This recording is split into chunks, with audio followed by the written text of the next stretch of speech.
ताजिर हजरात, हमारे सर के ताज हैं। आप तरक्की, सरमायाकारी और पैदावार कर रहे हैं। आपके मसाइल का हल मेरी तरजीह है। वज़ीर-ए-आज़म शहबाज शरीफ का सनतकारों से खिताब। कहा, शरासूत और महंगाई में खातिर ख्वाह कमी आ चुकी है। मईशत को मुस्तहकम करने में कारोबारी अफराद का किरदार लायक तहसीन है। मुल्क के मैक्रो इकनॉमिक हालात बतदरीज बेहतर हो रहे हैं। मुल्क में सरमायाकारी होगी तो बाहर से भी आएगी।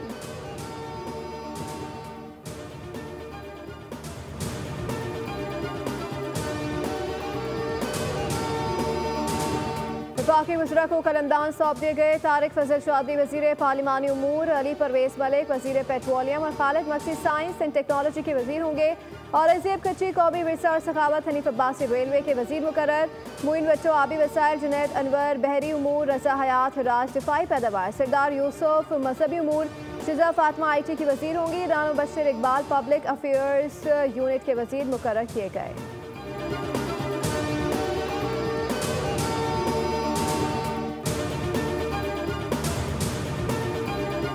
पाकिस्तान और IMF के दरमियान मुज़ाकरात का दौर। SDR ने आइंदा बजट में तनख्वाहदार तबके समेत दीगर शोबों पर टैक्स कम करने की तजवीज़ दे दी। तंबाकू, रियल एस्टेट और मशरूबात के शोबे शामिल।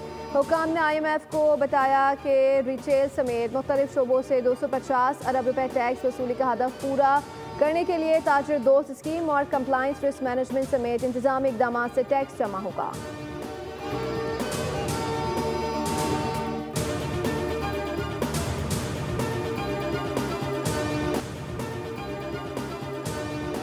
शरीफुल्लाह की गिरफ्तारी का क्रेडिट पाकिस्तान को जाता है। तर्जुमान अमेरिकी महकमा खारजा का पाकिस्तान से इज़हार तशक्कुक। चैमी ब्रूस ने मीडिया से गुफ्तगू में कहा कि पाक अफगान सरहद से दाइश के दहशतगर्द शरीफुल्लाह की गिरफ्तारी इस बात की मज़हर है कि इंसदाद दहशतगर्दी के सिलसिले में पाकिस्तान और अमेरिका का ताउन इंतहाई अहम है। दहशतगर्दी के खिलाफ जंग में पाकिस्तान हमारा इत्तेहादी है और ये दोनों मालिक का मुश्तरका मफाद भी है। पाकिस्तान ने CIA की दी गई मालूमात की बुनियाद पर दाइश के कमांडर को गिरफ्तार किया था, जो 2021 में अफगानिस्तान में अमेरिकी फौज के इनखला के मौके पर की गई दहशतगर्दी की साजिश में मुलव्वस था।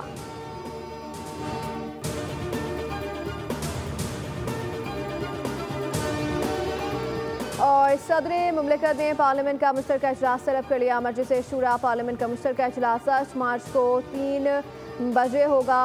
सदर के खिताब के साथ नया पार्लिमानी साल शुरू हो जाएगा। सदर मुमलिकत हुकूमत की गुज़श्ता साल की कारकर्दगी पर इज़हार ख्याल करेंगे।